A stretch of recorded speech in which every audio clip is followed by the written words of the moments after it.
Hello दोस्तों, मेरे YouTube channel पर आपका स्वागत है। तो चलिए कहानी शुरू करते हैं। कहानी अच्छी लगे तो प्लीज़ चैनल को लाइक और शेयर जरूर करिए। अनमोल का अपार्टमेंट। रिया चुपचाप सोफे पर बैठी हुई थी। अनमोल उसके लिए कॉफ़ी लाकर कॉफ़ी टेबल पर रखता है, जिस पर रिया अपना चेहरा फेरते हुए कहती है, चॉकलेट शेक चाहिए। मैंने कॉफ़ी पीना बंद कर दिया है। अनमोल रिया की बात पर बोला, रिया आई एम नॉट टीनेगर बॉय, और ना ही मुझे ये तमाशे पसंद है। तमाशों में मैं कर रही हूँ या आप कर रहे हो? पिछले 1.5 महीने से ना मैसेज ना कॉल, यूनिवर्सिटी में देकर मुस्कुराना भी नहीं है।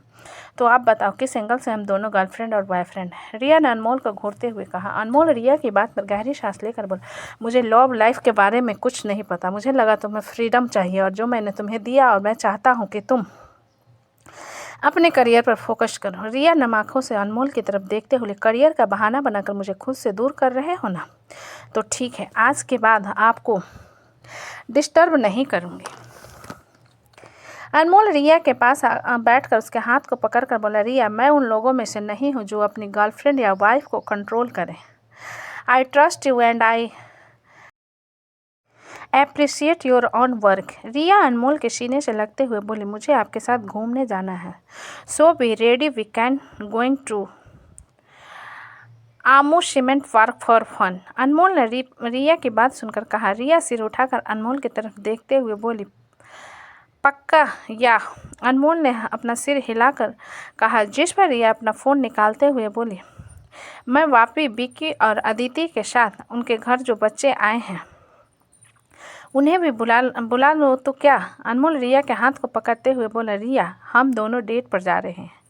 रिया अनमोल की बात सुनकर बोली, हम डेट पर जा रहे हैं?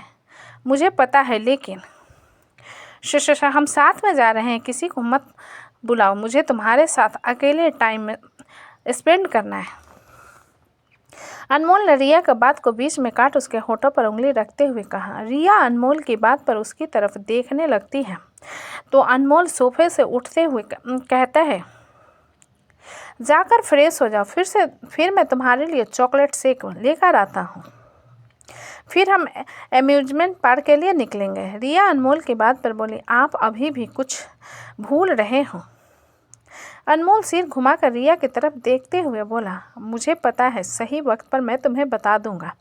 फिर ठीक है, और अगर नहीं बताया तो? रिया ने आंखें चढ़ाते हुए कहा, जिस पर अनमोल उसके गाल को खींचकर बोला, मैंने कहा ना, बता दूंगा, अब इरिटेट मत करो। रिया अनमोल के हाथ को अपने गाल से हटाते हुए बोली, उस पड़ोसन से दूर रहिए। बता रही हैं, उसकी नीयत मुझे ठीक नहीं लगती। ये सुनकर अनमोल रिया के सामने खड़ा हो सिर झुकाकर रिया के गाल के सहलाते हुए बोला, मैं तो उससे बात भी नहीं करता। अच्छा, तो अभी जो मैंने बाहर से देखा वो क्या सपना था? रिया ने अनमोल को घूरते हुए कहा, जिस पर अनमोल अपना सिर नहीं में हिलाकर बोला, वो ग्रॉसरी खरीद कर ला रही थी और आप वहाँ पर टहलने के लिए निकले थे। ठीक कहा ना? तो आप जैसा एक नेक दिल का इंसान एक अबला नारी की मदद करने के लिए आगे बढ़ आए हैं। रिया ने अनमोल के हाथ को अपने गाल से हटाते हुए कहा। ये सुनकर अनमोल रिया के ऊपर झुकते हुए बोला, रिया, आर यू जेलेशियस? रिया अनमोल के सीने पर हाथ रखते हुए बोली, पहले तो मैं चिपकना बंद करो, और कोई अलाउंस नहीं है। जिसे देखकर अनमोल रिया के हाथ को हटा सोफे पर प्रेस करते हुए बोला, अगर तुम बेवकूफ़ों की रानी और बदसूरती की मालकिन बनना जाओगी ना, तो तुम्हें भी नहीं छोड़ूंगा। रिया आंखें भरी कर अनमोल के घूरते हुए बोली, मैं आपको बदसूरत लगती हूँ? माना कि बेवकूफ़ लगती हूँ पहले से, अब बदसूरत भी लगी। ये सुनकर अनमोल अपना सिर नहीं में हिलाकर बोला, मैं बस एग्जाम्पल दे रहा था, बहुत घटिया एग्जाम्पल था। रिया ने अनमोल को धक्का देते हुए कहा। रिया के धक्का देने पर अनमोल इंच भी नहीं हिलता और अपने हाथ को अपने गले में डालकर उसे कमर से पकड़कर किस करता है तो रिया अपने पैर उसके कमर पर लपेट लेती है। अनमोल रिया की गोद में उठाए बोला, मुझे वो लोग नहीं पसंद जो मुझे इग्नोर करने की कोशिश करते हैं। ये सुनकर रिया उसे अजीब नज़रों से देखते हुए बोली, मैंने आपको कब इग्नोर किया? पिछले 1.5 महीने से तुम मुझे इग्नोर कर रही थी। That's why I am getting hard know that I have you. तो रात को कैंडल नाइट डिनर पर चलेंगे, एम्यूजमेंट पार्क वाला प्लान कैंसिल करते हैं, अनमोल ने रिया को कमरे में ले जाते हुए कहा। अनमोल की इस बात को सुनकर रिया को अपने बॉडी में गोज बम्स फील होने लगते हैं और वो अपने अनमोल पर अपनी पकड़ और मजबूत कर देती है। तो अनमोल उसे किस करने के लिए अपने होठ आगे बढ़ा देता है, जिन्हें देखकर रिया भी आंखें बंद करके उसके होठों पर किस करने लगती है। City hospital. Doctor Verma Kevin Meera का अल्ट्रासाउंड प्रोसीजर चल रहा था और कशिश भी वहीं अल्ट्रासाउंड रूम में था। कशिश स्क्रीन की तरफ देखते हुए मीरा की तरफ देखकर बोला, तुमने सुबह से कुछ नहीं खाया है क्या? मीरा कशिश की बात सुनकर बोली, कल रात को मैंने डिनर किया था, बाकी सुबह से ब्रेकफास्ट नहीं किया है। कशिश मीरा की बात सुन हैरान होकर बोला, तुम ऐसा वैसे कैसे कर सकती हो? तुम्हें पता है ना, तुमसे ही बच्चे को खाना मिलता है और तुमने सुबह से कुछ नहीं खाया, दोपहर हो चुकी है। डॉक्टर वर्मा कशिश की बात सुनकर बोले, मिस्टर मित्तल, अल्ट्रासाउंड के वक्त प्रेग्नेंट लेडीज खाना नहीं खाती क्योंकि इससे चीज़ क्लियर आने में दिक्कत होती है। आपको ये छोटू सा बच्चा नज़र आ रहा है, खाने के पाचन ना होने पर ये नज़र नहीं आता। ये कहते हुए डॉक्टर वर्मा स्क्रीन की तरफ इशारा करती है, जिसे देखकर कशिश अपना सिर हिला देता है और स्क्रीन की तरफ देखने लगता है। कुछ देर में उसका अल्ट्रासाउंड पूरा हो जाता है और वो कशिश के साथ उनके केबिन में आ जाती है। डॉक्टर वर्मा कुछ मेडिसिन लिख कर कशिश की तरफ बढ़ाते हुए बोली, ये कुछ दावों की लिस्ट है और इसमें वोमिट की मेडिसिन भी शामिल है। अगर आपकी वाइफ को वोमिटिंग हुए तो उसे खिला दीजिएगा। कशिश डॉक्टर की बात सुनकर अपना सिर हिला थैंक यू कहकर मीरा के साथ उसके केबिन से बाहर आ जाता है। कशिश मीरा के हाथ को पकड़ चलते हुए उसकी तरफ देखकर बोला, हम मेडिकल से दवा लेकर निकलते हैं, फिर किसी अच्छे से रेस्टोरेंट में लंच करेंगे। कशिश की बात पर मीरा अपना सिर हिला देती है और दोनों मेडिकल डिपार्टमेंट की तरफ चले जाते हैं। कशिश मेडिकल के पास कुर्सी पर मीरा को बैठा कर बोला, तुम बैठो, मैं दवा लेकर आता हूँ। मीरा अपना सिर हिला देती है कि उसके सामने सीमा आ जाती है, जो कि डॉक्टर के कोर्ट में थी। सिया मीरा को देखकर सरप्राइज होते हुए बोले, हाय मीरा, तुम यहाँ कैसे? तुम्हारी तबीयत तो ठीक है ना? मीरा सिया के बात पर खड़ी हो अपना सिर हिलाते हुए बोली, हाय, आई एम ऑल राइट और हाउ आर यू? फाइन। तुम कुछ बदली सी लग रही हो। सिया ने मीरा को ऊपर से लेकर नीचे तक देखते हुए कहा, जिस पर मीरा अपने पेट पर हाथ रखते हुए सिया से बोली, हाँ, क्योंकि मैं प्रेग्नेंट हूँ। ये सुनकर सिया हैरान होकर हंसते हुए बोली, हाँ हाँ हाँ, हमारे क्लास की सबसे खूबसूरत लड़की इतनी कम उम्र में प्रेग्नेंट है, सोचकर हंसी आती है। तुम कहाँ बड़ी बड़ी बातें किया करती थी, इंडिपेंडेंस रहोगी, अपनी लाइफ अपनी मर्जी से जियोगी, और आज तुम प्रेग्नेंट हो। वैसे तुम्हारा हस्बैंड कहाँ है? कहीं नज़र नहीं आ रहा है? कहीं तुम्हें छोड़कर तो नहीं भाग गया? इतना कहकर सिया फिर से हंसने लगती है। मीरा हल्का सा मुस्कुरा कर बोली, चल तो कम से कम अपने पति के बच्चे के पाल रही हूँ, तुम्हारी तरह तुम्हारे शुगर है दी के नहीं।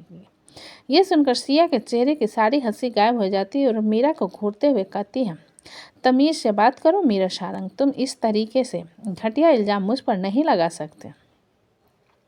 मीरा सिया को इग्नोर करके बोली, मिर्ची लगी ना? मुझे भी लग जब तुमने बकवास किया। तुम्हें क्या पता एक माँ बनने का सुख क्या होता है?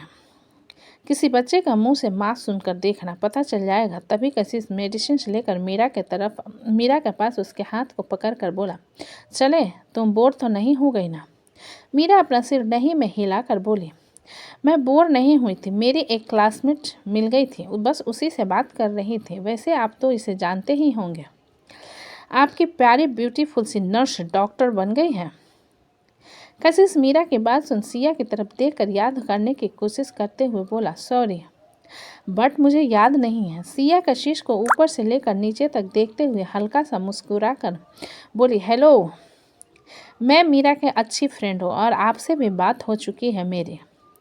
कशिश सिया की बात सुन मीरा की तरफ देखकर बोला, तुम दोनों अच्छे फ्रेंड्स थे और शायद जब मेरा एक्सीडेंट हुआ था तब मैं इनसे मिल चुका था, बट मुझे इनका नाम भी याद नहीं है। मीरा कशिश के हाथ पर हाथ रखते हुए बोली, कोई बात नहीं, वो बुरा नहीं मानेंगे। चले हम, मुझे बहुत भूख लगे। कशिश अपना सिर हिलाकर एक नज़र सिया को देख मीरा को हाथ को पकड़ उसे ले जाता है। सिया जाते हुए मीरा के देख अपनी मुट्ठी मजबूती से बंद करके नफरत से बोली, इस मीरा सारंग की किस्मत किस पेन से लिखी है? इसे सारे हैंडसम और अमीर लड़के कैसे मिल जाते हैं? पहले सुधांशु अवस्थी और अब ये कशिश मित्तल। इतना कहते हुए सिया अपने केबिन की तरफ गुस्से में चली जाती है और देखती है उसका सीनियर कुर्सी पर बैठा हुआ था। अपने सीनियर को देखकर सिया गहरी सांस लेकर बोली, हेलो डॉक्टर। आपका सीनियर सिया को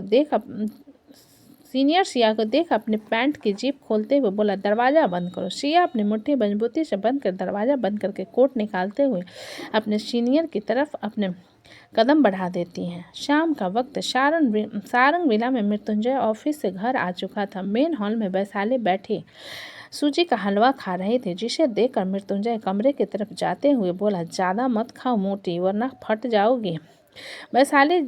वैशाली जो कि प्रेगनेंसी के कारण थोड़ी मोटी हो गई थी और उसके गाल बिल्कुल चपी हो गए थे।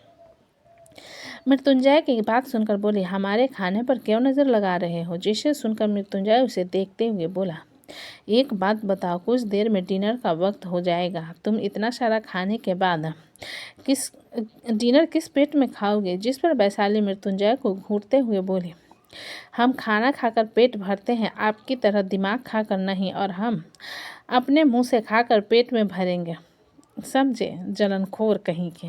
विप्लव किचन से लाकर मोमोज कॉफ़ी टेबल पर रखते हुए वैशाली के बगल में बैठकर बोला, मोमोज। मृत्युंजय विप्लव को देखकर बोला, बस जानवरों की तरह खा कर बॉडी शेप की ऐसी की तैसी कर लो। विप्लव मृत्युंजय की बात सुनकर वैशाली की तरफ देखकर बोला, वैशाली, तुम्हें नहीं लगता भाई बाप बनने के बाद माँ मौसी बात कर रहे हैं जो अपने कामचोर बच्चों को सुनाती है? मृत्युंजय विप्लव की बात सुन अपनी आंखें छोटी करके बोला, क्या कहा तुमने? क्या मैं तुम्हें औरत नजर आता हूँ जो मैं तुम्हें माँ जैसा सुना रहा है? विप्लव मोमोज उठाकर अपने मुंह में भरते हुए अपना सिर हिलाकर बोला, आप बिल्कुल हिटलर अम्मा जैसे लगते हो। जाओ। भाभी कमरे में मृत्युंजय अपने दांत पीसते हुए कमरे की तरफ चला जाता है। उसके जाने के बाद अदिति अपनी ट्रेनिंग से वापस आती है और काफ़ी थकी हुई लग रही थी। विप्लव अदिति को देखकर जल्दी से सोफे से खड़ा हो पानी गिलास में भर अदिति की तरफ बढ़ाते हुए बोला, बनी पानी पी लो। अदिति सोफे पर लीन होकर बैठते हुए विप्लव के हाथ से पानी लेकर पीते हुए अपना सिर हिलाकर बोली, थैंक यू बापी। विप्लव अदिति के कंधे से उसका बैग उतारकर कॉफ़ी टेबल पर रख उसके कंधे को दबाते हुए बोला, भारी ट्रेनिंग ज़्यादा हो गया था क्या? वो नेशनल की तैयारी चल रही है ना, इसलिए कूच बिल्कुल भी तरस नहीं दिखा रहा है। अदिति ने अपना सिर हिलाते हुए कहा, जिसे सुनकर विप्लव अदिति की तरफ देख ऐसा लगता है जैसे कूच की खटिया खड़ी करनी पड़ेगी। जिस पर वैशाली विप्लव को देखते हुए बोले, ऐसा मत करना, वो अदिति का गुरु है, अदिति में प्रॉफिट छुपा है, अभी वो खुद मेडल जीत कर आएगी, फिर हम लोगों के जब बच्चे होंगे हम उसे अदिति पर इंस्पायर होने की ट्रेनिंग देंगे, फिर वो लोग भी अच्छे से मेहनत करेंगे। अदिति वैशाली की बात पर धमकती आंखों से उसे देखते हुए बोली, इसका मतलब हम लोगों के बच्चे मुझे इंस्पायर होंगे, मैं ताकतवर हूँ। ये कहते हुए अदिति अपने मसल्स दिखाने लगती है, जिस पर विप्लव उसके मसल्स को छूते हुए अदिति से कहता है, बनी तुम्हारे मसल्स बहुत स्ट्रांग हो गए हैं। पीछे से शोभित एक थप्पड़ विप्लव के सिर पर मारते हुए बोला, तुम मेरी वाइफ को क्यों छू रहे हो? विप्लव सिर घुमाकर शोभित की तरफ देख मुंह बनाते हुए बोला, मैं तो बस उसके मसल टच कर रहा था, मुझे भी तुम्हारे मसल टच करने का मन कर रहा है, करूँ क्या? शोभित ने विप्लव के बाजू को पकड़ते हुए कहा, जिस पर विप्लव जल्दी से शोभित से दूर होकर बोला, भाई मैं छोटा भाई हूँ आपका, आप इस तरीके से मुझे मार नहीं सकते। शोभित विप्लव को उंगली दिखाते हुए बोला, मेरी बीवी को अनबरन चीज़ों मत दिखाओ, फिर वो अजीब बातें करती है। जिसे सुनकर विप्लव शरारत भरी नज़रों से अदिति की तरफ देख कर बोला, अदिति क्या शरारत भरी बातें करती हो तुम भाई से? जिस पर अदिति मुंह बनाकर बोली, मैं नॉटी बातें करती हूँ तो तुम्हारे भाई को भी करनी चाहिए, लेकिन वो तो शर्मीले प्रसाद है। शोभित अदिति के मुंह पर हाथ रखते हुए बोला, तुम चुप रहोगे या कमरे की सारी बात यहाँ पर कहोगी? जिसे देखकर वैशाली शोभित से बोली, तुम्हारी बीवी बड़ी प्यारी है, इसलिए उसके पेट में कुछ नहीं पचता। तुम्हें नहीं लगता कि ये मेरे लिए नुकसानदायक है कि मेरी बीवी के पेट में कुछ नहीं पचता? शोभित ने वैशाली से पूछा, जिस पर वैशाली अपना सिर हिलाते हुए बोली, हो ऐसा हो सकता है, लेकिन हम लोगों को तो मज़ा आवत है ना। शोभित अदिति के हाथ को पकड़कर उसे ले जाते हुए वैशाली से बोला, तो तुम जाकर अपने पति के साथ नोटी बातें किया करो। वैशाली शोभित की बात पर मुंह बनाकर विप्लव की तरफ देख कर बोली, कभी कभी लगता है कि बड़का भैया और ये शोभित बिल्कुल एक ही थाली के चट्टे बट्टे हैं। विप्लव वैशाली की बात सुनकर मुंह बनाकर बोला, एक थाली के चट्टे बट्टे नहीं है। मेरे भाई का गुस्सा अल्ट्रा लेवल का होता है। शांत है तो उससे शांत कोई नहीं है, इसलिए भाई को उसके भड़काने की ज़रूरत ही नहीं है। और तुम मुंह क्या चला रही हो, मोमोज पर फोकस करो ना। इतना कहकर विप्लव मोमोज वैशाली की तरफ बढ़ा देता है, तो वैशाली अपना सिर हिलाकर मोमोज खाने लगते हैं। तो दोस्तों, कहानी कैसी लगी मुझे कमेंट में लिखा। अच्छे लगे तो प्लीज़ चैनल को लाइक करें, सब्सक्राइब करें और ज़्यादा से ज़्यादा शेयर करें। कहानी को पूरा सुनने के लिए धन्यवाद।